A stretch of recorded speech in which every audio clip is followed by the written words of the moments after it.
프린트물을 보겠습니다.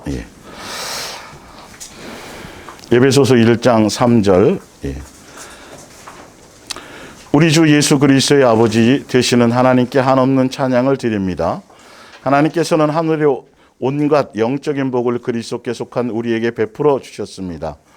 하나님께서는 이 세상을 창조하시기 전에 이미 그리스도를 통해 이룰 일을 뭐 하셨다고요? 이 정하심 안에 여러 가지가 포함되어 있어요. 세상에 대한 존재 목적과 이유와 세상의 역할과 세상의 용도, 그 모든 것들이 사실은 정해져 있어요. 우리는 태어나자마자 세상에 바로 태어났기 때문에 이걸 객관화시킬 능력이 없어요. 그러나 성경에는 나와 있단 말이에요. 성경을 통해서 제대로 세상을 알고 파악해야 세상에 빠져서 허우적대지 않고 세상에서 하는 그 용도, 그거를 잘 파도를 타듯이 무리를 걷듯이 그렇게 우리는 살아갈 수 있습니다. 이 정하심을, 이제 세상에 대한 정하심을 우리가 또 예수님의 다른 뜻에 대한 정하심을 함께 배우는 시간이죠. 우리를 하나님의 것으로 택하셨습니다. 그리고 우리를 친히 보시기에 한 점 흠이 없는 거룩한 사람으로, 예수님을 닮은 사람으로 만들려고 작정하셨습니다. 하나님 앞에 서 있는 우리는 그분의 사랑 속에 쌓여 있는 것입니다. 하나님의 뜻은 예수 그리스도를 보내 우리 대신 죽게 하시어 우리를 하나님의 가족으로 삼아주시는 일이었습니다. 그리고 하나님께서는 원하시는 대로 이 계획을 뭐 하셨습니다? 실천하셨습니다. 에베소서 3장 밑에 더 이어서 볼게요. 14절. 이미 하늘에 있거나 아직도 땅 위에 있는 당신의 가족들에게 베푸신 하나님의 계획이 얼마나 지혜롭고 엄청난 것인가를 생각할 때 나는 무릎을 꿇고 기도드리지 않을 수가 없습니다. 오늘 지금은 여기까지 읽을게요. 그래서 예수 사랑 예수 동행과 세상에 대한 예수님의 정하심과 사는 법 두 번째 시간입니다. 지난주 원래 사실 지금 다루는 요 앞장의 부분이 지난주까지 같이 포함되어 있는 거였어요. 그런데 이제 시간상 이제 봐서 이제 좀 자른 거니까, 그리고 원래 오늘 해야 될 부분은 뒷장에 있어요. 그거는 이어서 하겠습니다. 그래서 이 세상은 우리를 양육하기 위한 장소요, 도구요, 수단이다. 위에 나와 있죠. 우리에게 있어서 양육받기 위한 것 그 외에 세상은 어떠한 목적도 용도도 없어요. 그러니까 우리 양육이 끝나면 세상은 불타 없어졌어요. 없어지게 돼 있어요. 내가 양육이 예수님 오시기 전에라도 먼저 내가 양육 안에서 예수님께 들림 받으면 세상이 나에게 아무 의미가 없어요. 여기 남은 가족도 의미가 없어요. 있을 때만이에요, 사실은. 그런 것들에 대한 정확한 것을 알고 세상을 더 살려고 붙들고 늘어질 생각을 하지 말라는 거죠. 세상의 용도는 그거니까, 1차적으로. 그래서 이 세상은 양육받기 위해서 잠깐 동안 머무는 곳이고, 그렇기 때문에 우리는 성경대로 사는 사람은 세상에서 나그네로 살다가 언제든 떠나야 하는 곳이다.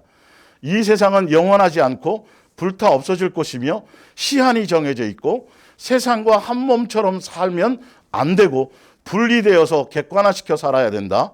이 세상에 살고 있지만 이 세상에 속한 일들 때문에 염려하거나 걱정하거나 쾌락이나 향락 등에 빠진다면 그 어떤 것에서 마음을 빼앗기지 말아야 된다. 이 세상에 살고 있지만 항상 하늘의 것, 예수님에 대해서 예수님과 함께 할 것에 대한 마음을 두고 소망으로 기쁨으로 위안을 삼고 사는 것이다. 이게 지난주까지의 말씀이었어요. 그러면서 오늘 제가 지금 읽어드렸잖아요. 하늘에 속한 모든 신령한 복을 우리에게 주시기 위해서 세상이라는 장소에, 여기는 마귀를 가둬놓은 곳이에요. 그래서 마귀를 교보제 삼아서 우리를 최소한 천국 백성 정도 되려면 누구 정도는 뛰어넘어야 돼요? 마귀 정도는 뛰어넘어야 천국 백성이 되는 거예요. 그걸 예수님이 해놓으셨으니까 기본을 알고 가셔야 돼요. 그래서 우리를 향한 예수님의 정하심을 깨닫고 우리를 향한 예수님의 하늘에 속한 신령한 복을 주시기 위해서 우리를 잠깐 천사보다 지금은 못하고 약간 이렇게 해놓은 것을 나중에 누가 알게 된 거죠? 사도 바울이 이 하늘에 속한 신령한 복에 대한 개념을 천지 창조를 하시고 이 땅에 우리를 두시게 된 그 이유를 사도 바울이 깨닫고 나서 지금 감격해서 에베소 3장 12걸 하는 거예요. 이걸 깨닫고 났더니 가만히 있을 수가 없다는 거예요. 자, 14절 볼게요. 에베소 3장 16절. 아버지 하나님께서 넘쳐 흐르는 영광으로 성령을 통하여 여러분의 속사람을 굳세게 해주시기를 기도합니다. 하늘에 속한 모든 신령한 복을 주셔서 그것이 천지를 창조할 때 우리를 예수님의 한 가족으로 하늘의 신령한 복을 주어서 하늘나라 상속자로, 그 다음에 예수님과 한 상에서 밥 먹을 그 대상으로 우리를 이 땅에 잠깐 있게 하셨다라는 이 우리에 대한 가치를 깨닫고 나서 사도 바울이 기도를 뭘 하냐 하면 바로 이걸 성도들을 위해서 기도한다라는 거죠. 성령을 통해서 여러분의 속사람을 굳세게 해주시기를 기도합니다. 그리스도를 믿는 여러분의 마음속에 속사람이 굳세게 된다는 의미가 뭔지 17절에 바로 이어주는 거예요.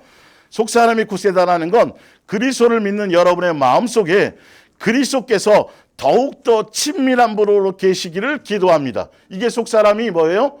속사람이 굳센 거예요. 그리고 예수님과 더 친밀해진다는 것은 여러분이 하나님의 놀라운 사랑의 토양 속에 깊이 뿌리를 내리게 되기를, 이게 예수님과 친밀해진다는 건 예수님의 사랑의 토양에 사랑의 관계 안에서 더 깊어진다는 거예요.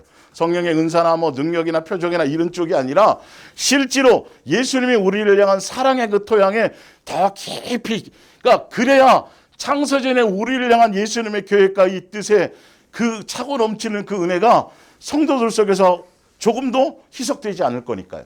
이 깨닫고 야 이거 가만히 있어서 안 되겠다, 이런 것들을 예수님 양들을 위해서, 성도들을 위해서 이런 것들을 기도해야 되겠다. 그러면 우리도 구해야 될 내용들이 맞겠죠. 예, 그쪽에 맞추어서 가야 되고요. 예. 그래서 18절입니다. 모든 하나님의 자녀들이 그러하듯이 여러분 하나님의 사랑이 참으로, 그러니까 위에 보면 하나님의 놀라운 사랑의 토양 속에 깊이 뿌리를 내리게 되기를 기도합니다고 얘기했잖아요.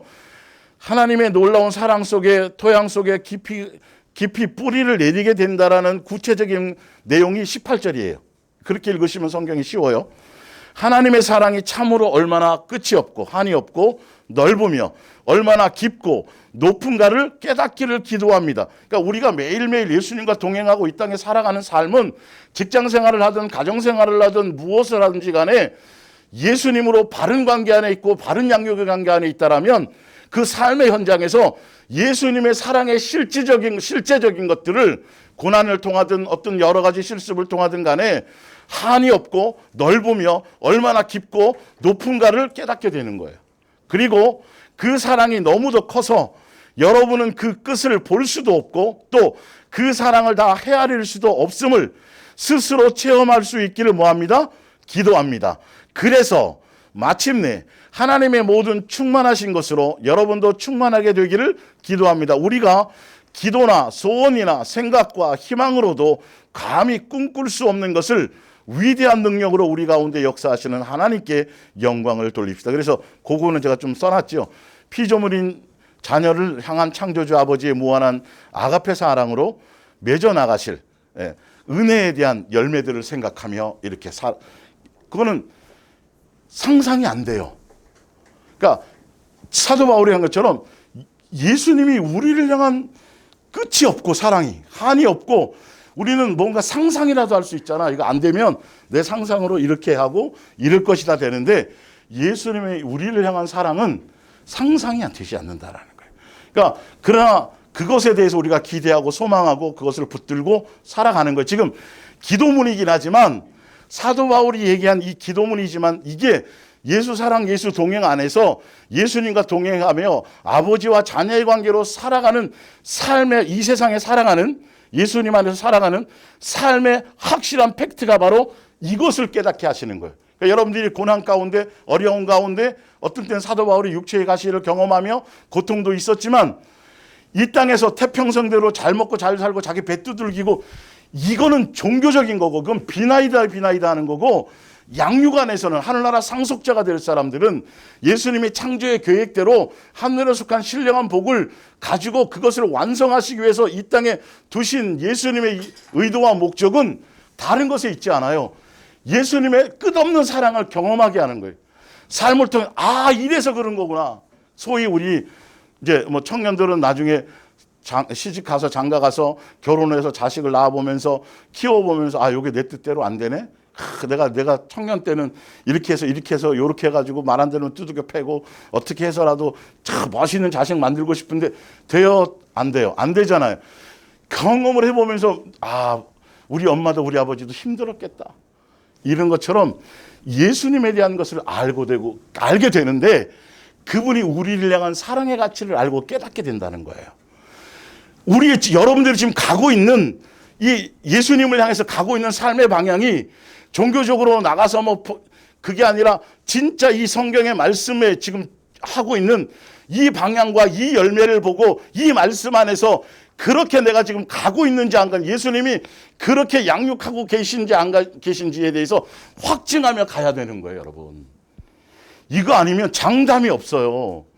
너무도 기독교라는 종교의 그 사형이나 어떤 구원론의 이 사상들이 완전히 사람을 바보로 만들어 놔버렸어요. 예수님에 대한 실체가 아니라 그냥 그 교리 안에 갇혀갖고 스스로 착각하며 가는 거예요. 다 천국 갈 수 있다라고. 그 말의 내용은 맞지요. 그러나 그것을 의미하는 것이 뭔지를 모르는 거예요. 교회 다녀, 새벽기도 다녀, 뭐 다 해. 그런데 삶의 방향이 여전히 세상에 속한 것. 맨 말하는 게 세상에 속한 얘기들이에요. 맨 말하는 게 세상에 대한 염려와 근심과 걱정이고. 지금 그런 것들로 살아가라고 되어 있는 게 아니잖아요. 그죠? 말씀을 통해서 확실히 방향을 잡아서 이제는 알곡과 쭉쟁이로 확실히 갈라져서 예수님께로 갈 사람은 더 예수님께로 가야 되고 아닐 사람들은 그냥 그냥 어떻게 해요? 더 방향 열심히 충성하고 헌신하고 뭐 자기 자랑에 빠지고 이런 종교적인 사상에 빠져서 그 길로 가는 거고요. 이건 여러분이 선택을 하셔야 되는 거죠. 자, 베드로후서 3장 10절입니다. 그러나 이제 지난주에 해드렸던 거예요. 그러나 이제 밑에 누가복음 12장과 비교해서 제가 설명을 드리려고 하는 거예요. 주의 날이 도둑같이, 그러니까 이 세상은 창조하실 때부터 먼저 정해놓으신 건데 이 세상은 끝이 있다 없다? 끝이 있다. 반드시 끝이 있다. 그런데 그 말씀의 내용을 보면 끝이 있는 세상에 우리를 두셨는데 이 세상이 이 용도가 끝나기 전에 그 안에서 우리는 삶의 방향의 설정을 어디에 두어야 될 것이냐. 어디에 두어야 돼요? 곧 세상이 끝나는데 우리가 뭘 점검해야 되는 거죠? 만약에 이 세상에서 돈을 많이 벌었다. 높은 지위에 올랐다. 만약에 그렇게 된다면 세상이 끝나기 전에 내가 얼만큼 벌었지? 얼만큼 높아졌지? 이거 계산할 거잖아요. 근데 성경의 말은 이 세상에 너희를 둔 목적이 그거 계산이 아니라 뭐에 대한 계산이에요? 내가 얼마나 예수다워졌냐는 거예요. 얼마나 예수님을 닮고 배우고 거기 나오죠. 거룩한 행실과 경건함을 회복하는 거예요. 그리고 또 아직도 내 마음이 세상에 있나? 예수님이 창세전에 우리에게 주셨던 거 언약했던 것들을 오매불망 오늘도 눈 뜨자마자 오늘은 출근했지만 퇴근은 예수님께 할 수도 있지요. 하늘에 대한 사모함으로 내가 살아가고 있는지에 대한 점검. 볼게요. 그날에 하늘이 불에 타서 풀어지고 물질이 뜨거운 불에 녹아지려니와 우리는 그의 약속대로 의가 있는 곳인 새하늘과 새 땅을 바라보도다. 그러므로 사랑하는 자들아 너희가 이것을 바라보나니 새하늘과 새 땅을 바라보고 하늘의 소망을 바라보고 하늘에 속한 신령한 그 복에 대한 가치를 깨닫는 사람들은 예수님 앞에 점도 없고 흠도 없이 평강 가운데서 나타나기를 뭐하라? 힘쓰라. 오직 18절입니다. 우리 주 곧 구주 예수 그리스도의 은혜와 그를 아는 지식에서 뭐해라? 이 안다는 걸 아시죠? 예수님과 자꾸 삶의 현장에서 자꾸 뭔가 썸이 타줘야 돼요. 예수님에 대한 뭔가 내 속에 자꾸 일어나야 돼요. 그래서 뭘 하는 거예요? 예수님이 언제 태어나셔서 뭐 좋아 이게 아니고 그분의 인격과 그분의 마음과 그분의 원하심과 그러니까 예수님이라는 그 자체를 그대로 다 배우고 그대로 다 아는 것에 있단 말이에요. 방향과 초점이 더 선명해져야 돼요, 여러분. 이 성경의 말씀의 가치가 이게 종교적인 게 처음에는 다 그게 그 나물 같았어요. 기독교나 유대교의 종교의 어떤 내용이나 성경 가지고 얘기할 때 보면 그래 맞아 삶을 착하게 살고 선하게 살고 뭐 교훈 이런 줄 알았는데 자세히 예수님으로 말미암아 자세히 예수님의 마음을 열어서 성경을 해주는데 이거는 방향이 정확한 거예요. 다른 게 거기에 들어올 것이 없어요. 오직 그 예수님의 사랑 안에서 예수님다운 사람으로 자라나는 거예요. 그거 항상 그걸 뭐 하는 거? 느끼는 거. 그러니까 내가 사람과의 관계에서 뭐 다투고 분쟁하고 또 내가 어떤 때 넘어지고 실수하고 막 이랬단 말이에요. 그걸로 자책하고 고통스러워하는 게 아니고 뭘 아는 거예요. 예수님에 대한 은혜와 예수님에 대한 나를 향한 사랑과 예수님이 나를 양육하심에 그것에 방향을 맞추어 가면 된다니까요. 그러니까 잘했든 못했든 간에 못해도 누구예요? 예수님이에요. 잘해도 누구예요? 이게 돼야 되는데 종교 안에서는 잘하면 이렇게 자기 알아줘야 돼. 이게 나온다니까요. 이게 뭘 심었느냐에 따라서 동기와 의도와 목적에 따라 틀려요. 또 못하면 우울해져, 낙심해져, 좌절해져. 언제는 잘 되는 것처럼, 언제는 좀 나았던 것처럼. 아니요. 처음부터 우리는 아니었어요. 누구로 말미암아? 예수님의 은혜 안에 있을 때만이 그게 가치를 발현하는 것이죠. 예. 자, 근데 누가복음 12장을 볼게요. 이제 베드로후서 3장은 뭐에 대한 거죠? 우주적인 종말에 대한 거예요. 자, 누가복음 12장 밑에 거는 개인적인 종말을 예수님이 얘기한단 말이에요. 또 이르시되 내가 이렇게 하리라. 내 곡간을 헐고 더 크게 짓고 내 모든 곡식과 물건을 거기 쌓아두리라. 또 내가 내 영혼에게 이르되 영혼아 여러 해 쓸 물건을 많이 쌓아두었으니 평안히 쉬고 먹고 마시고 즐거워하자 하되 하나님은 이르시되 어리석은 자여 오늘 밤에 내 영혼을 도로 찾으리니 그러면 내 준비한 것이 누구의 것이 되겠느냐 하셨으니 자기를 위하여 재물을 쌓아두고 하나님께 대하여 부유하지 못한 자가 이와 같으니라. 자, 위에는 우주적인 종말이에요. 밑에는 개인적인 종말이에요. 똑같아요. 예수님이 오늘 밤 내 영혼을 도로 찾았는데 이 사람은 어디에 오은 마음이 있었어요? 세상에서 지금 아까 위에 보니까 말씀해 보니까 내 경건함과 그렇죠. 예수님 닮아가기 위해서 예수님의 한 가족 되기 위해서 하늘나라 시민권자가 되기 위해서 그래서 이 세상 동안에 시간을 주신 거였는데 이 사람은 개인적인 종말로 예수님이 내 영혼을 도로 찾았는데 보니까 이 사람은 어디에 잔뜩 신경 쓰고 있었어요? 여기에 쌓아놓을 것에만 잔뜩 신경 쓰고 있었단 말이에요. 뭐에 신경 썼어야 되는데 자기의 경건을 돌아봐야 돼요. 예수님과 나와의 관계에 대한 뭔가를 돌아봤어야 되는데 의미를 아시겠어요? 이 말씀을 전달하는 의미가 똑같은 말이에요. 사실은 개인 종말이든 우주 종말이든 예수님 앞에 섰을 때는 다른 거 보시지 않아요. 그러니까 이 땅에 있는 동안에는 우리는 항상 어디에 초점을 두고 살아야 돼요? 예수님 닮아가는 사람, 예수님다운 사람, 예수님을 배우는 사람, 예수님과 같은. 그래서 성경 다 뒤져봐요. 예수님이 제자들에게 다 뭐라 그랬어요? 십자가를 주고 나를 따르라, 베드로도 따르라, 다 그렇게 얘기했는데 아니요. 예수님만 가시고 나는 다른 길로 갈게. 종교의 길로. 그거는 이제 또 기회가 되면 또 설명할 때가 있을 거예요. 그래서 누가복음 12장 예수님이 마태복음 16장에 뭐라 그래요? 너가 온 천하를 얻고도 무엇을 잃어버리면, 목숨을 잃어버리면, 이 세상에 내가 태어났어? 천하를 한번 통일해야지. 여러분, 세상에 속한 모든 것, 자기가 원하는 것, 꿈과 모든 걸 다 이루어서 세상을 다 가졌어요. 근데 성경의 답은 뭐냐면 너 죽어버리면 여기 얘기잖아요. 이제 좀 살아보자. 그래서 이제 하고 이제 내 영혼아, 예수님이 뭐라 그래요? 그분이 주인이니까. 너 그 영혼 내가 도로 찾아가면 소용이 있어요, 없어요? 뭔 소용이 있어요? 내가 한뜩 해놨던 거 다 누가 써요? 남이 다 쓰게 돼 있어요. 그거 하나의 유익이 없는 거예요. 그런데 네가 예수님 닮아서 경건한 사람과 경건한 삶과 예수님 인격과 예수님의 사람으로 그렇게 닮아서 새로워져 있고 장성해져 있다라면 그것이 가치가 되어지는 거죠.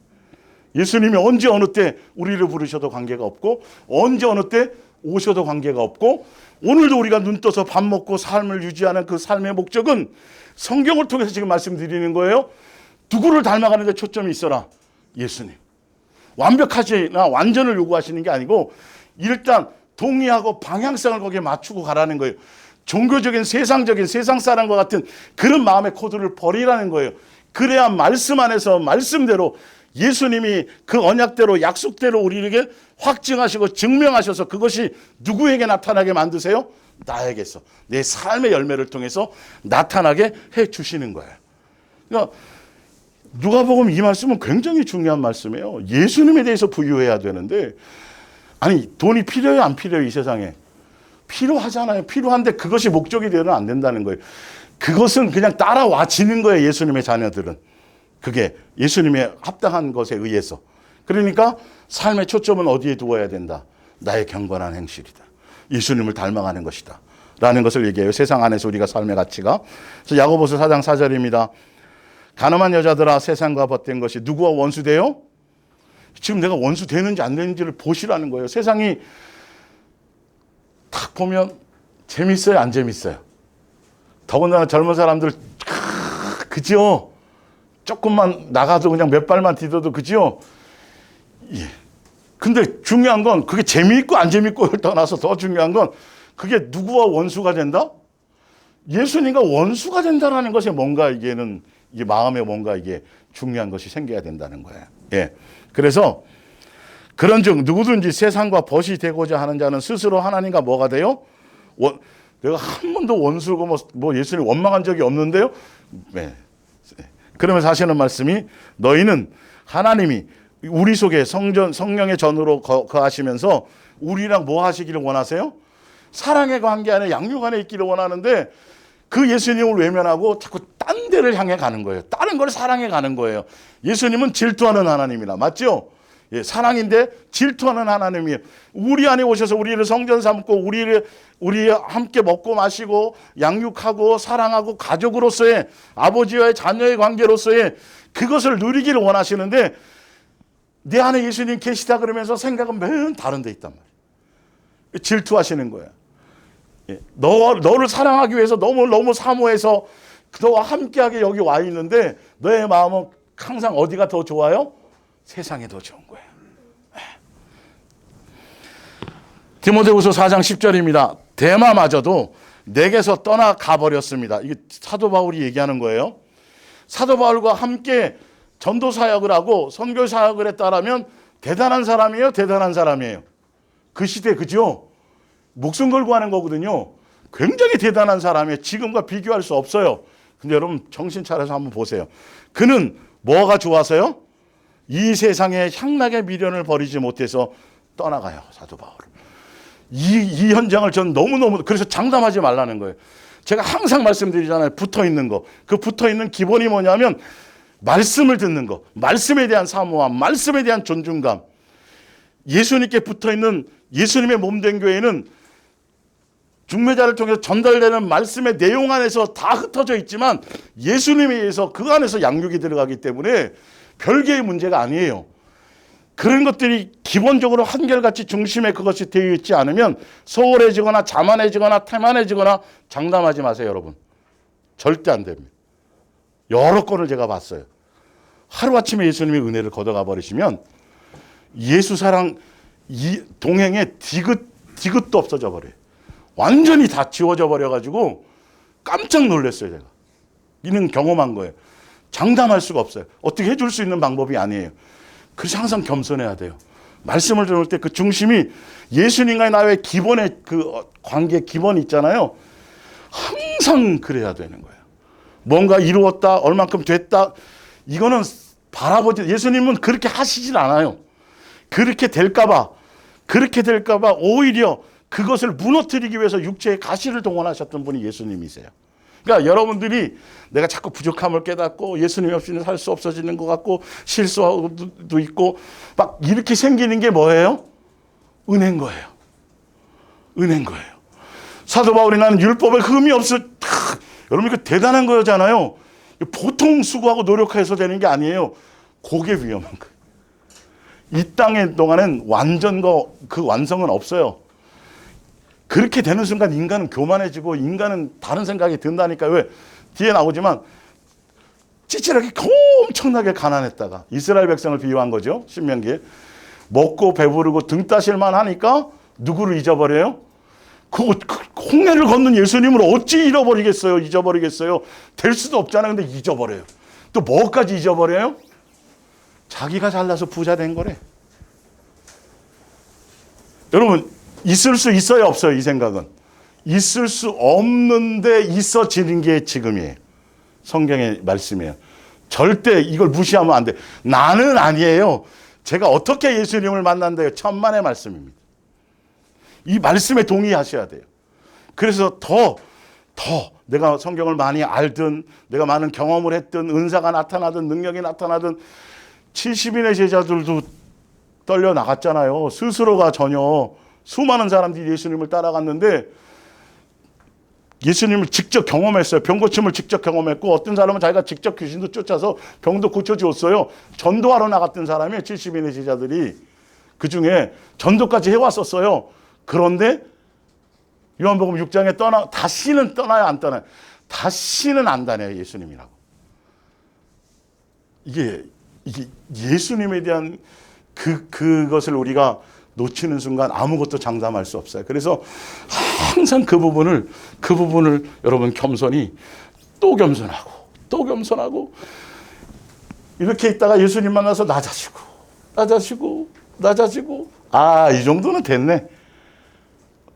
이거 안 돼요?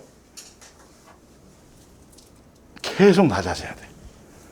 계속. 전쟁터에서 가장 오래 사는 방법, 전 전쟁터 안 나가봤지만 영화 보니까 나오더라고요. 가장 오래 사는 사람 어떤 사람이에요? 고개 땅에 쳐박고 이렇게 쏘는 사람. 실제적으로 이렇게 조중에서 쏘기가 그게 원래 그렇게 안 된다 그러더라고요. 전투 그 안에서는. 진짜 낮아요. 그래서 예수님이 기본이 낮아짐을 보여주셨잖아요. 세상에서는 제발 높아지고 막 뭐 어쩌려고 생각하지 마세요. 높아져봤자 최고 높아서 대통령 돼봤자 몇 년이에요? 5년. 그리고 나머지 평생을 존경받아요? 아니잖아요. 아니 뻔히 보고 있으면서도 굳이 꼭 그래야 되겠어요? 예수님은 일평생 존경을 받아야 안 받아요? 높임을 받아야 안 받아요? 그렇잖아요. 그죠? 모든 만물이 다. 그 길을 가자니까요. 예수님께서. 그 길을 가자니까. 세상 이론과 세상 철학과 세상 논리와 세상 기준 그거 그럴싸하지만 먹음직 보암직 탐스럽 같지만 그거 다 거짓말이야. 내 길이 진리야 라는 것이죠. 성경은 그 얘기를 하고 있단 말이에요. 그 길을 같이 가자라는 거예요. 그 길을 같이 가는 사람이 많지 않아서 귀하고 소중하고 더 사랑스러운 것이겠죠. 예수님이 더 가치 있게 12제자를 대하는 것처럼 하겠죠. 창세기 19장 26절입니다. 롯의 누구를 기억하라. 아내를 롯의 아내는 창세기에 나온 거예요. 롯의 아내는 뒤를 돌아보았으므로 뭐가 됐어요? 소금 기둥. 제가 설명드렸죠. 소금 기둥은 그 당시에 화폐였어요. 소금은. 롯의 처는 어디에 마음이 있었다고요? 세상 향락에 마음이 있었어요. 다 알았는데도. 지금 성경에 예언된 대로 하는 대로 지금 뒤에 그대로 멸망되고 있는데도 그리고 뒤돌아보면 뭐 한다고? 분명히 얘기해 주었는데도 안 돼요, 여러분. 그걸로 되는 게 아니에요. 진짜 예수님의 은혜 안에 있으셔야 돼요. 이거는 방법이 없어요. 방법이 없어요. 근데 자꾸 이 종교에 익숙해져 있으면 막 이게 머리에 있고 내가 막 아는 거를 내가 믿음으로라고 착각을 하고 있으니까 삶의 실습으로 던져줘야 돼요. 그 실습을 통과해야 돼요, 여러분. 그래야 운전면허, 기본적으로 운전면허도 필기만 하고 면허증 줘요? 실기 떨어지면 앞뒤 빽빽하게 몇백 번을 해도 운전면허 거저 안 줘요. 반드시 뭐 해야 돼요? 통과돼야 돼요. 지금 실습의 시간을 갖는 거예요, 우리는요. 뭔 말인지 아시겠어요? 기꺼이 실습, 떨어뜨리려는 실습이 아니라 더 예수님화 되게 하는 실습이란 말이에요. 우리의 실습은. 창세기 3장 4절입니다. 히브리서 3장 10절. 내가 이 세대에게 노하여 이르기를 그들이 항상 마음이 뭐 되어서요? 이것도 설명드렸죠? 아니 소금기둥과 불기둥 속에 살아가고 예수님 먹여주고 입혀주고 채워주고 신발도 안 헤어주고 했는데 어떻게 거기서 예수님을 생각을 안 해? 아니 거기서 어떻게 다른 생각을 하지? 그게 누구라고요? 그게 인간이고 우리예요. 알고 보면 아니 여러분 뭐 갖고 태어나셨어요?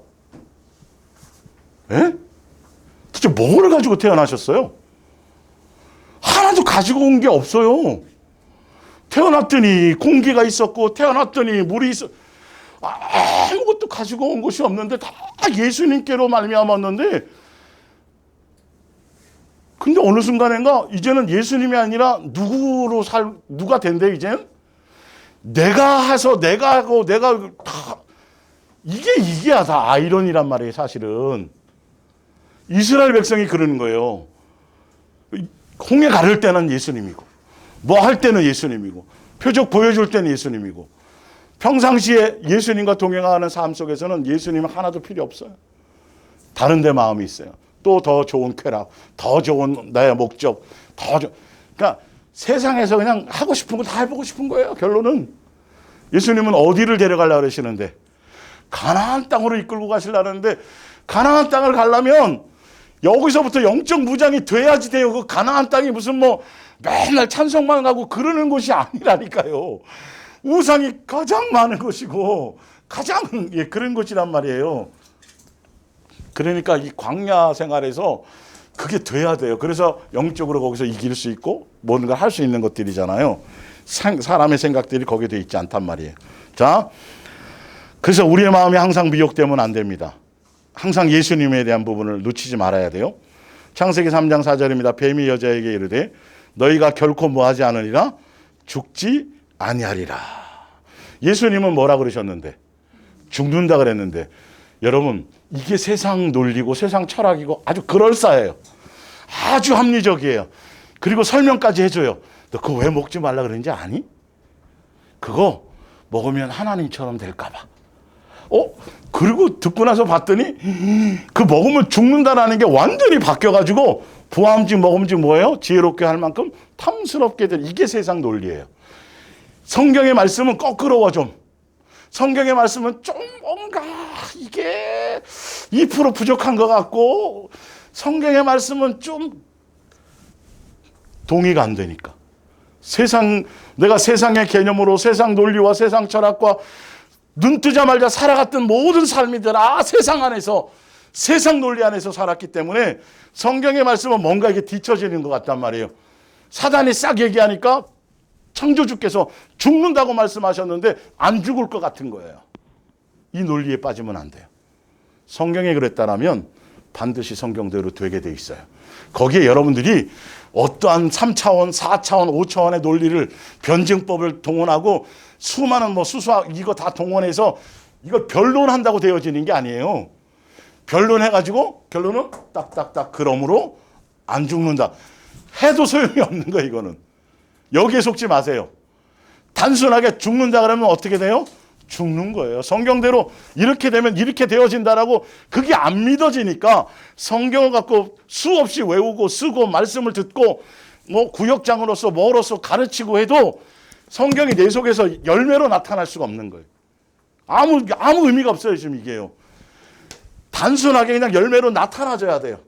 죽는다 그러면 죽는 걸로 그들이 받아들여져야 되는데, 사단의 그러니까 설마 진짜 나한테는 안 일어날 것 같은데 여기서 다 망하는 거예요. 된다면 돼요. 세상의 논리와, 그래서 여러분들이 앞으로 점점 예수님과 동행해 가면서 이 세상의 합리적이고 지혜롭고 이런 것들이, 삶의 방편들이 예수님의 말씀 앞에 자연스럽게 포기가 되어져야 돼요. 이건 진리거든요. 이건 능력이거든요. 세상은 변해요, 이론이. 그때는 맞았어, 그게. 변해요.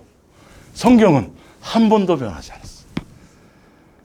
이게 그리스도인, 예수님의 자녀라는 우리가 여기에 대한 신뢰를 못 갖고 있어요. 여기 신뢰보다 어디 가서 어떤 박사가 논문을 썼는데 어떤 무슨 주립대학에서 연구진들이 뭘 했는데 이게 더 그거예요. 그런 적이 많아요. 여러분 그것과 싸움을 하세요. 사단이 여러분의 마음속에 진리를 따라가지 못하게 만드는 미혹입니다. 항상 예수님께 있어서 뭔가 내가 좀 껄끄럽고 아직도 그것이 좀 부족한 게 있어도 동의가 되어줘야 된다는 것이죠. 예. 자, 마태복음 4장 3절입니다. 시험하는 자가 예수님께 나와 이르되 내가 만일 하나님의 아들이라든 명하여 이 돌들로 떡덩이가 되게 하라. 예수께서 대답하여 이르시되 기록되었을 때 사람이 떡으로만 살 것이 아니요 하나님의 입부터 나오는 모든 뭐로 살 거니라 말씀으로. 이거는 세상 논리에 맞아요, 틀려요? 세상 논리에 맞아요, 틀려요? 당연히 틀리죠. 이런 거예요. 근데 예수님도 오셔서 똑같이 이 시험을 받으셨어요. 하나님의 아들이고 능력이 있잖아요. 하실 수 있는 능력이 있잖아요. 자기의 능력으로 살아가는 게 아니에요. 이 땅에 와서 육체로 사는 동안에는 스스로에게 자기에게 혹시나 예수님처럼 능력이 있어도 누구에 의해서 살아가는 거예요? 하나님의 입에서 나오는 말씀 안에서, 그 양육 안에서, 그분의 뜻 안에서 살아가는 거지, 자기 스스로 해결할 수 있다 해서 해결하며 살아가는 게 아니에요. 그러나 세상 논리는 뭐 해라? 노력해라, 애써라, 뭐 해라. 그리고 너도 뭔가 준비하고, 우리 옛날에 그랬어요. 청년 때 목사가 되려면 이것도 경험하고 저것도 경험해야 되고 이거 준비해야 되고 많은 걸 하면 뭐 한다? 그래야 거기에 예수님이 뭐 더해서 사용하신다. 요게 아주 그럴싸한 말이에요. 그래서 철학 먼저 배우고, 신학하기 전에 또 할 사람들은 철학과 먼저 가고 뭐 하고 철학 서적도 보고 뭐 수많은 거 많이 했는데 그게 오히려 예수님과 원수가 되는 거예요. 그거 여러분 안 들어갔으면 몰랐는데 들어가 있는 거 빼내려는 거 힘들다니까요. 여러분이 음식에 대한 지식, 건강에 대한 지식, 세상에 대한 어떤 상식이 많으면 성경 말씀이 먼저예요? 그게 먼저 떠올라요? 그게 먼저 떠올라요. 그게 몇 세 때의 모세가 몇 세 때라고요? 40세의 모세는 그래서 그 예수님이 안 된 거예요. 세상에 능력과 지혜와 출중했기 때문에 그걸로는 홍해를 건너고 그걸로는 광야길을 가는, 이거는 전혀 거기는 써먹을 수가 없어요. 세상 논리로는 이게 이해가 안 되는 거거든요. 그 전능하신 능력 앞에서는. 우리 속에 이런 것들이 있는지를 다 싹 자꾸 나로 말미암은 상식, 자꾸 여러분들이 성경하고 비추어 보세요.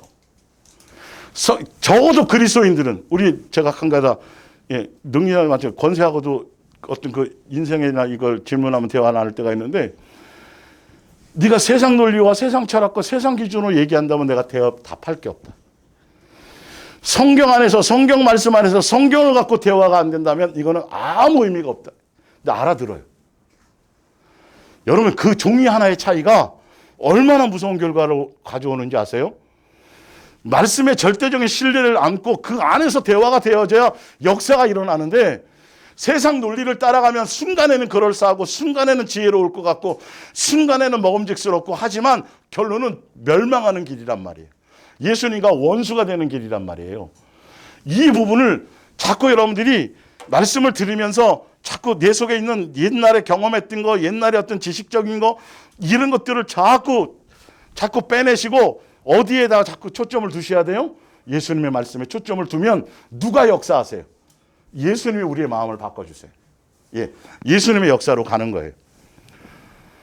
8절입니다. 마귀가 또 그를 데리고 지극히 높은 산에 가서 천하만국과 그 영광을 보며 이르되, 만일 내게 엎드려 경배하면 이 모든 것을 너에게 주리라. 이에 예수께서 말씀하여, 사탄아 물러가라. 기록되었으되 뭐하라? 주 너희 하나님께 경배하고 다만 그를 섬겨. 세상에 이 땅에 있다 그래서 세상 것을 얻고 세상께서 화려해지고 세상 온 천하를 갖는 것의 목적이 아니라, 예수님의 메시지는 다른 게 아니라 어디에 있어요? 세상 바라보는 게 아니라 그 세상 안에서도 누구만 경배해라, 예수님만 경배하라가 바로 진리예요. 근데 우리는 이 진리를 자꾸 안 죽는다 그러고 다른 것에 자꾸 바꾸어 먹는 거예요. 이해가 가시죠? 세상 논리와 세상 철학과 세상 기준과 말씀과의 부딪힘에서는 반드시 말씀이어야 돼요. 예수님도 똑같은 걸 경험하셨어요. 우리도 이 나그네 인생을 가는 가운데 이 과정을 통과해야 될까요? 안 해야 될까요? 여러분, 통과해야 돼요.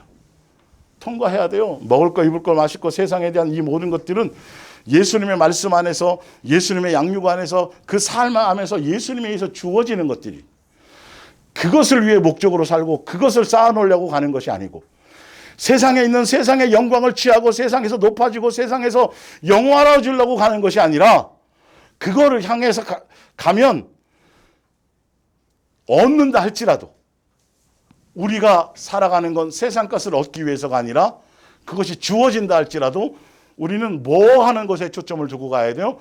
예수님만 경배하고 예수님만 경외하고 예수님만 사랑하며 가는 것에 초점을 두고 가는 길이에요. 그러니까 바꿔 먹을까 안 먹을까, 팥죽 한 그릇 요거 할까 말까, 요거 한번 절하면 요거 준다는데 저거 평생 먹고 살 수 있는 건데 고민할 필요가 있어요? 없어요? 없어요. 완전히 가차 없어야 돼요. 큰일 나야 돼요, 여러분. 이게 기본으로 이것들이 우리 속에, 예수님은 주저없이 그냥 탁 해서 이김을 승리하셨어요. 그 미혹에서.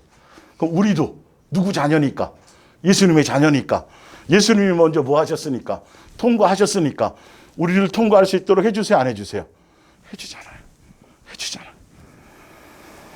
그래서 마태복음 6장에 오늘 있다가 내일 아궁이에 던져지는 들풀도 하나님이 이렇게 입히시거든. 하물며 너희일까 보냐. 믿음이 작은 자들아. 그러므로 염려하여 이르기를 무엇을 먹을까 무엇을 마실까 무엇을 입을까 하지 말라. 요거 안 할 수 있어요? 있어요. 세상의 논리로는 없어요. 그런데 누구의 말씀으로는, 그러니까 이런 게 여러분들이 달라져야 되는 거예요. 예수님의 말씀으로는 맞는 거고 그게 맞는 거예요. 그러면 이렇게 해주세요. 근데 세상의 논리로 그래도 사람인데 이렇게 하는 순간 그건 끝나는 거예요.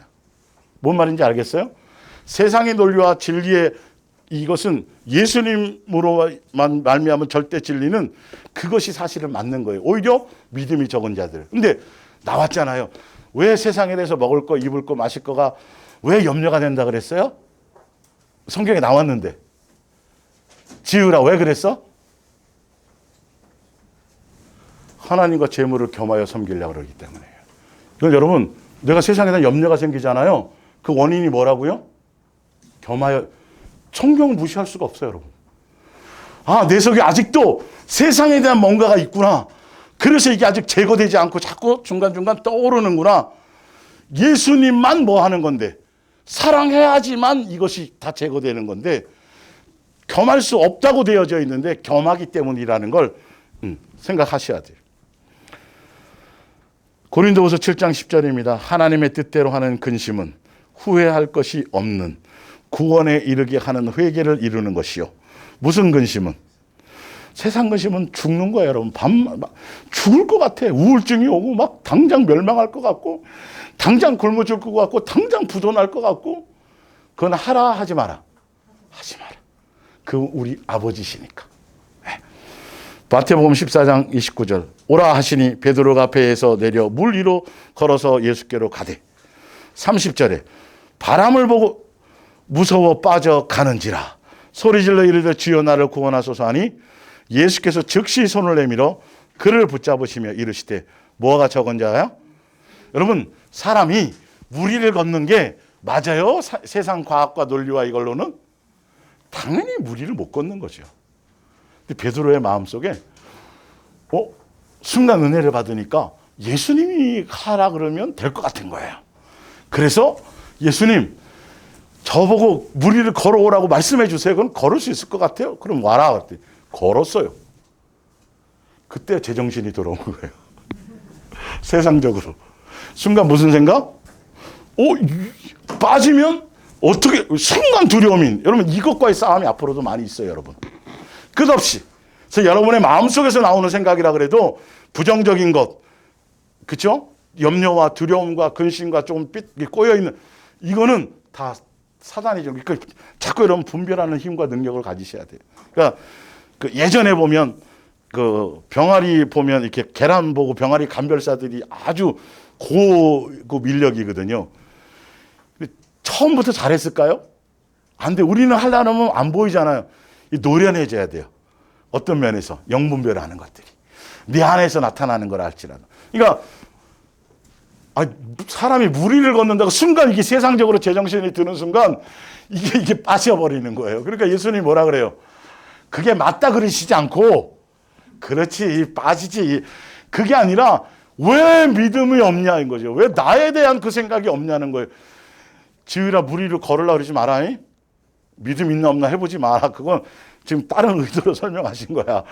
때를 따라 필요에 따라 필요할 때는 예수님 그렇게 하게 지금도 하시지만 여기서 얘기하려는 건 그런 것들이니까 그처럼 세상 논리 세상 철학 남들은 교회 다니면서 다 그런 식으로 생각하고 그런 거 좋아하고 이렇게 하고 있는데 난 유난히 그런 거 아니야. 그러지 말란 말이에요. 속지 마세요. 앞으로도 이런 영적인 싸움이 계속 있으실 거예요. 우리는 오직 누구여야 돼요?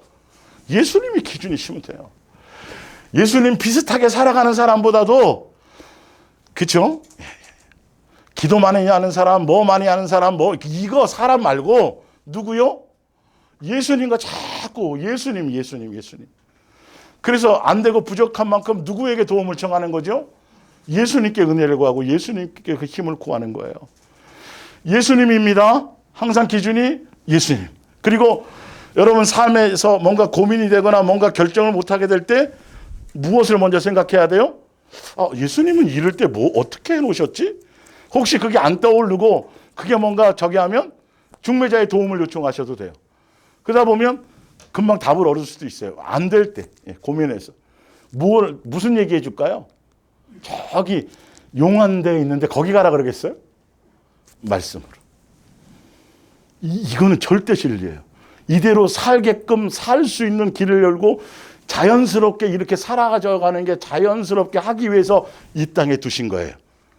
성경에서 다른 이론을 추출하려고 그러는 거 아니에요, 여러분? 베스트셀러로 읽혀져도 수많은 용도로 성경이 읽혀지지만 그거는 전혀 의미가 없어요. 영생하는 것과 전혀 의미가 없고 예수님의 말씀을 기록한 의도와 목적과는 전혀 상관이 없는 거예요.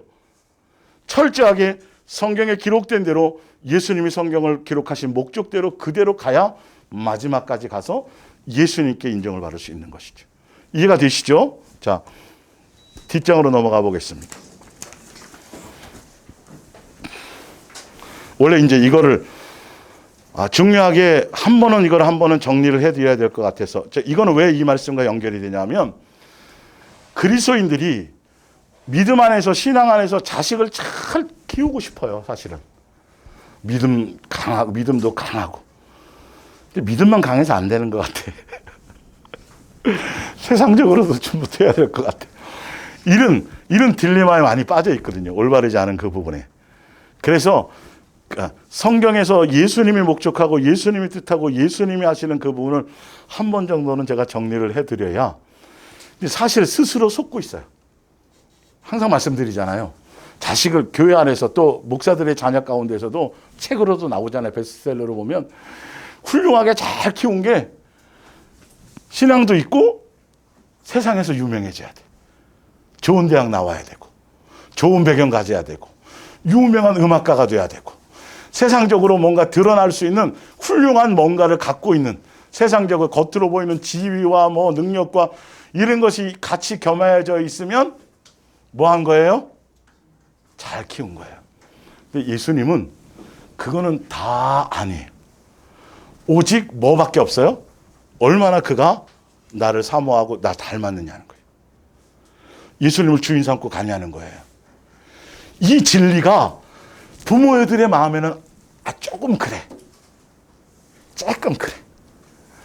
얘가 예수님에 대한 믿음과 예수님에 대한 사랑과 예수님에 대한 은혜는 깊은데 뭔가 내세울 게 없네. 그게 좀 뭔가가 이게 딜레마에 빠지는 거예요. 여기에 속아요. 그래서 지금 한국교회 보면 다 뭐에 꽂혀 있어요? 다음 세대. 다음 세대 성경에 벌써 말씀해 놓으셨는데 다음 세대. 그래서 교회 안에서 막 뭐 무슨 영재 학교하고 무슨 학교하고 대안학교하고 무슨 프로그램 드리고 그러니까 교회 안이다 보니까 기본적으로 뭐는 해요? 예배는 드리고 성경 가르치고 이건 있단 말이에요. 그거는 기본이니까 사실 여기가 더 중요한 건데 여기가 전부인 건데 사실은 뭐가 더 신경을 써요? 거기에다가 이거. 그래야 판사 되고 검사 되고 변호사 되고 뭐 되고 뭐 의사 되고 뭐 국회의원 되고 유명해지고 그러면 시골 학교 같은데 누가 서울대학 들어가고 또 누가 뭐 별 달고 그러면 원주도 그래요. 프랜카드 붙이잖아요. 근데 예수님은 그 영광을 얘기하는 게 아니라니까요.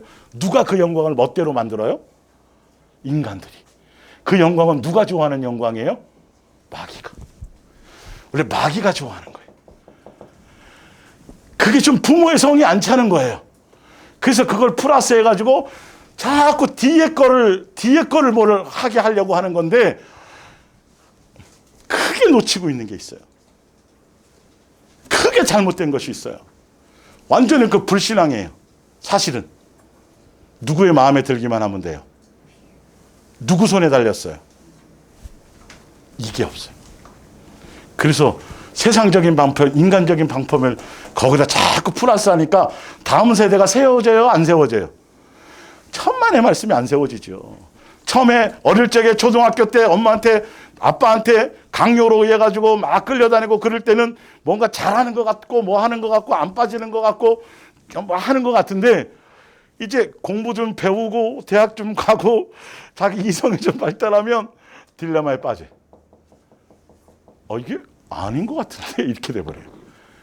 종교적인 습관 안에 있었던 게 믿음으로 하나도 거의 와닿는 게 별로 없은 것들이 많으니까 세상 학문과 세상 철학과 세상 것이 드니까 엄마 그거는 고리타분하게 그건 뭐 성경에나 있는 거고 요즘 세상 논리는 안 그래요 이런다니까. 그리고 오히려 누구를 잊어버려요?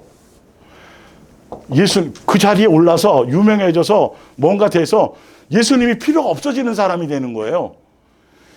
그때 후회하면 뭐하냐 여러분. 제가 이거 지금 설명드리는 이유가 기본적인 어떤 생각에 속지 말라는 거. 자 볼게요. 하여튼 신명기 6장 4절입니다. 이스라엘아 들으라. 우리 하나님 여호와는 오직 유일하신 여호와시니 유일하신 아버지시니 유일하신 살아계신 신이요 유일하신 창조주요 아가페 사랑의 유일한 분이시니 이 말이에요. 너는 그러니까 예수님을 섬기는 방법이 어떻게 하라고 나와 있어요? 너는 마음을 분명히 나와 있잖아요. 여러분 이게 잘 안 돼도 이렇다면 여기에 초점을 둬야 되는 게 맞는 거예요. 다른 방법 동원하지 말고 마음을 다하고 이게 성경에 나왔는데도 이 방법은 안 쓴다니까요. 자기 편할 대로 하고 가는 거죠. 예, 마음을 다하고 예. 뜻을 다하고 힘을 다하여 내 하나님 여호와를 뭐하라? 사랑하라. 사랑하라에 초점 맞추란 말이에요. 오늘 내가 내게 명하는 이 말씀을 너는 어디에 새기고? 중요한 마음에 새겨. 마음에 예, 마음에 새기고. 안 되면 누구한테 구해야 돼요? 예수님께 구하라니까요. 그거 주신다니까 이런 거는. 예. 누구에게 가르치라래요? 내 자녀에게 부르짖으며 가르치며 집에 앉아 있을 때인지 길을 갈 때인지 누워 있을 때인지 일어날 때이든지 이 말씀을 강론할 것이며 너는 또 그것을 내 손목에 메어 기호로 삼으며 내 미간에 붙여 표로 삼고 또 내 집 문설주와 바깥문에 기록한 이 말씀은 오직 예수님만 사랑하고 예수님만 닮아가고 예수님에 의해서 살아가고 예수님께 붙잡힌 바 되고 예수님께 중매하는 그런 관계를 얘기하시는 거예요. 신앙에다가 플러스 다른 것을 첨가하라는 뜻의 의미가 전혀 아니에요. 오직 예수님께로 많이 되어지는 것을 말씀하세요. 근데 인간의 논리와 사고가 예수님은 예수님이고 기본이고 여기에 뭔가를 해야 될 것 같아. 그래서 좋은 학군에 보내고 그런 세상 논리에 그대로 빠지니까 거기에 속아 넘어가는 거예요. 유명한 학원 걔가 어떤 아이가 예수님 모시기에 얘는 공부에 관해서 그걸로 말미암아 살아가서 양육의 길을 가야 될 사람이면 공부를 하나도 안 하던 애들도 예수님의 마음을 움직여가지고요. 얘야 좀 그만해라 그래도 하게 돼 있어요. 부모가 뭔가를 만들려고 그러지 말란 말이에요. 이런 것들을. 서로 상처만 주고 끝난다니까요. 순간이지 나중에 갖고는 의사 된 다음에 나중에 요리사 하는 사람도 있어요. 의사 된 다음에 나중에 내 소유물이 아니에요. 그러니까 이런 사람들은 죄송하지만 부모가 사업을 하다가 실패하면 쟤 어떡하지? 자기가 데리고 죽어버려. 그럼 이거 있을 수 있는 거예요? 없는 거예요? 자기가 하나님이라는 거 아니에요. 그거랑 다를 바가 하나도 없어요. 거꾸로 생각하면. 그의 인생이 걔가 앞으로 예수님에 의해서 어떻게 펼쳐질지는 예수님밖에 몰라요. 그걸 인정을 안 한다라는 소리예요. 그 아이를 예수님이 어떻게 요셉이 국무총리 되고 싶었어요? 안 되고 싶었어요? 되고 싶었어요? 개념이 없었단 말이에요. 그 10몇 살짜리가. 그런데 누구의 뜻 안에 있으니까.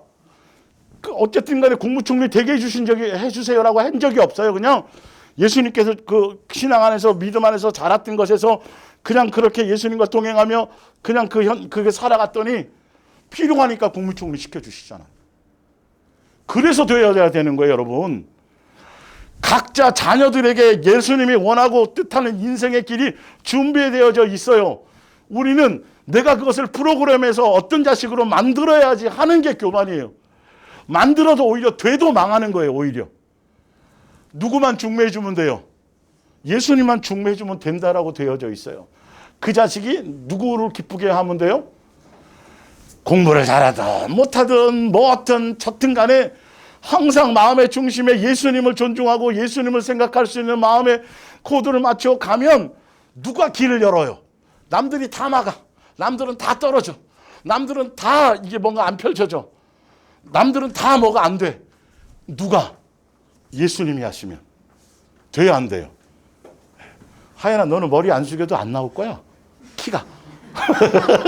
엄청 큰 것처럼 안 그래도 돼. 어디서 이제 어른들이 하는 거 본 거 있어요. 예의가 있잖아요. 근데 우리는 누구를 자꾸 간과하는 거예요?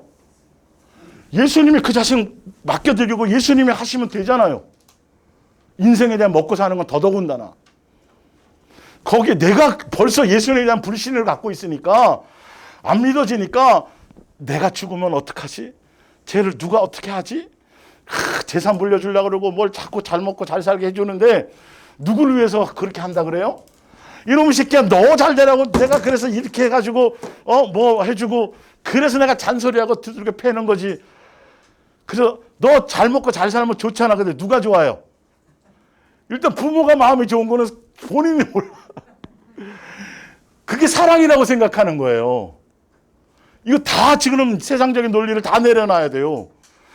그렇게 갖고 예수님 놓치는 인생을 간다라면 그 길을 안 가는 게 맞단 말이에요, 사실은. 뭔 말인지 이해가 가시죠? 자, 역대상 28장을 한번 찾아볼게요. 한 몇 군데만 찾고 마칠게요, 오늘은. 아주 중요한, 그러니까, 이 단락 자체가 자녀, 역대상 28장, 9절. 내 아들 솔로몬아, 이게 다윗이 솔로몬 아들에게 유언처럼 얘기하는 거예요. 이게 예수님에 대한 것을 그 다음 세대에 대한 걸 물려주는 거예요. 자기가 예수님과 만났던 것에 대해서. 내 아들 솔로몬아, 너는 내 아버지의 하나님을 알고 온전한 마음과 기쁜 마음으로 섬길지어다. 여호와께서는 모든 마음을 감찰하사 모든 의도를 아시나니 내가 만일 그를 찾으면 만날 것이요 내가 만일 그를 버리면 그가 너를 영원히 버리시리라. 사도 이게 그 다윗이 예수님 사랑하고 예수님 동행하고 예수님 해가지고 누구를 아는 거예요. 예수님에 대해서 알게 된 거예요. 그걸 뭐 하는 거예요? 지금 솔로몬에게 중매해 주는 거예요. 중매해 주는 거예요. 그래서 여러분들이 적어도 뭐 따로 집에서 성경 공부는 안 해도 제가 예수님이 이 프린트를 주신 이유가 있어요. 처음부터 개척하면서 바로 완전 시스템이 틀리게 처음부터 이렇게 한 거예요. 우린 저녁 예배도 없잖아요. 그리고 굉장히 많은 분량이에요. 일반 교회 같으면 한 달을 해야 될 분량이에요. 지금 이게요. 사실은 집에 돌아가셔나 저녁 시간에 이것 가지고 특히 어린 자녀가 있으면 반드시 따로 그게 하지 않더라도 오늘 들었던 말씀 안에서 이건 같이 되는 거예요. 여러분 부모의 그 아래서 이거 서로 얘기하고 교제하고 자기의 생각도 듣고 오래 시간 뭐 1시간 2시간 하지 말고 무슨 말씀인지 알겠어요? 이런 부분이 필요해요. 다윗이 이거를 설명해 준 거라니까요. 자기가 사는 인생 가지고 누구에게 이렇단다. 같이 들었잖아요. 더군다나. 그러면 그거 가지고 같이 얘네들 사고방식도 이렇고 뭐 은혜 받는 게 틀릴 거라면 같은 영혼이니까 어려도 다 그게 동일하게 역사되는 거잖아요. 그걸 활용하세요. 제가 이 얘기를 한 게 7, 8년 됐어요. 한 번도 제가 이 얘기 거 별로 그렇게 말씀 온 거 함부로 대하지 말라고 제가 그 얘기 하다가도 제가 이거 안 할 걸 그랬었어요. 스스로 알 때까지 좀 더 기다릴 걸. 그 실수한 거예요. 청기누설한 거예요. 이게 그냥 나오는 게 아니에요, 이게 여러분. 그냥 막 머리에서 짜서 막 쓰는 그 능력 있는 사람이 아니에요, 제가. 이 말씀을 대하고 그 말씀 안에서 자녀들이 할 수 있도록 지금 뭐 다 커서 뭐 이런 애들은 그렇지만 기본 지금 다음 세대 세우는 그리고 하나 더 찾아보면 사무엘상입니다. 사무엘상. 사무엘상. 요거 하고 하나만 더 찾고 마칠게요. 사무엘상 2장 6절. 여호와는 죽이기도 하시고 살리기도 하시며 수월에 내리기도 하시고 거기에서 올리기도 하시는도다. 여호와는 가난하게도 하시고 부하게도 하시고 낮추기도 하시고 높이기도 하시는도다. 가난한 자를 진토에서 일으키시며 빈궁한 자를 거름더미에서 올리사 귀족들과 함께 앉게 하시며 영광의 자리를 차지하게 하시는도다. 땅의 기둥들은 여호와의 것이라 여호와께서 세계를 그들 위에 세우셨도다. 하나 더 찾아봅니다. 마태복음 10장입니다. 마태복음 10장.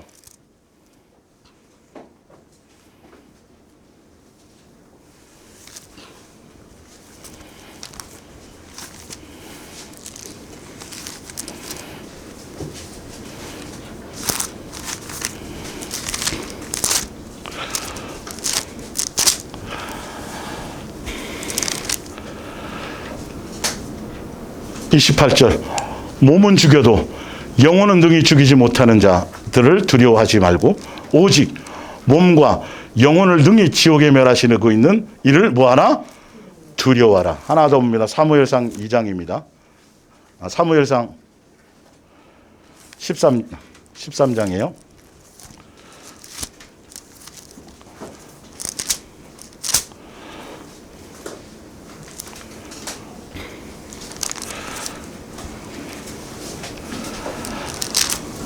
잠깐만요.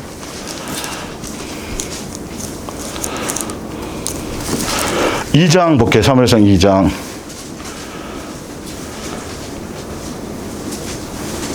27절을 봅니다.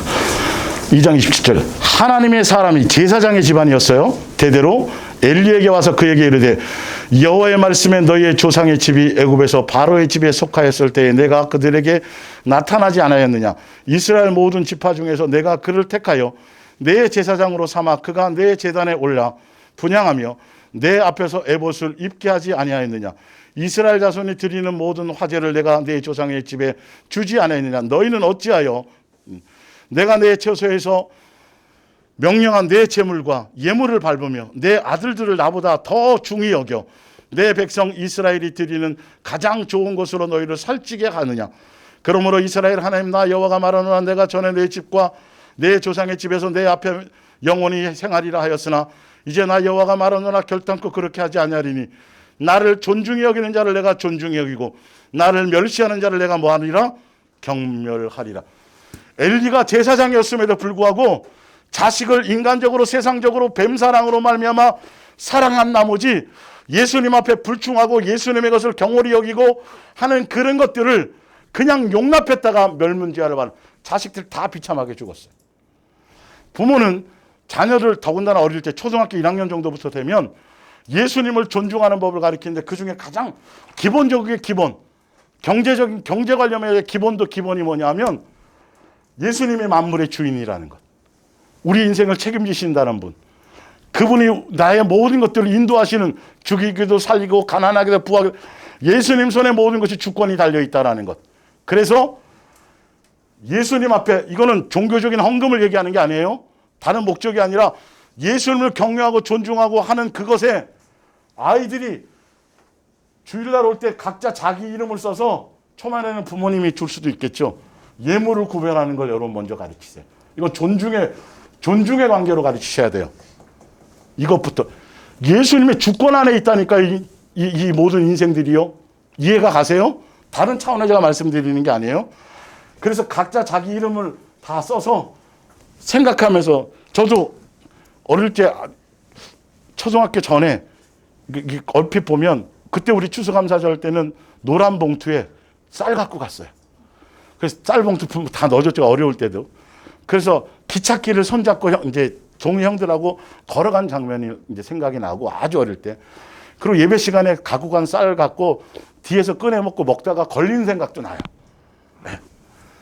여러분 종교적으로 그 개념이 아닙니다. 예수님이 주인이라는 것부터 미리 지금부터 가르치세요. 뭐로 마음을 다른 경제학, 경제 논리보다 이것부터 먼저 예수님이 책임지는 것부터. 그래서 마음의 중심을 들여서 하는 이 부분들을 가르치세요. 그리고 온라인으로 예배를 드려도 집에서도 반드시 그것을 아이들에게 하는 것들이 영적인 뒷바라지를 해줄 수 있어야 돼요. 영적인 바운다리를 쳐줄 수 있어야 돼요. 나이 들고 뭐 큰 아이들은 그때는 기본적으로 이런 것부터가 먼저 예수님을 존중하고 예수님을 경외하고, 그래서 성경의 말씀을 함께 나누면서 말씀을 존중하고 말씀을 붙들고 살아가는 그 길을 자녀들에게 그것을 무시하지 않도록 따로 막 성경 써라 마라 이렇게 할 필요 없이 기본적으로 여러분들이 받는 말씀 안에서 이런 것들, 예수님의 이거는 존중에 대한 부분이에요. 우리가 지금 예수님께 감사를 드리고 하는 건 기본 중에 기본이 이거 드리면 뭐 주시겠지 그거 아니잖아요. 누구에 대한 존중이에요?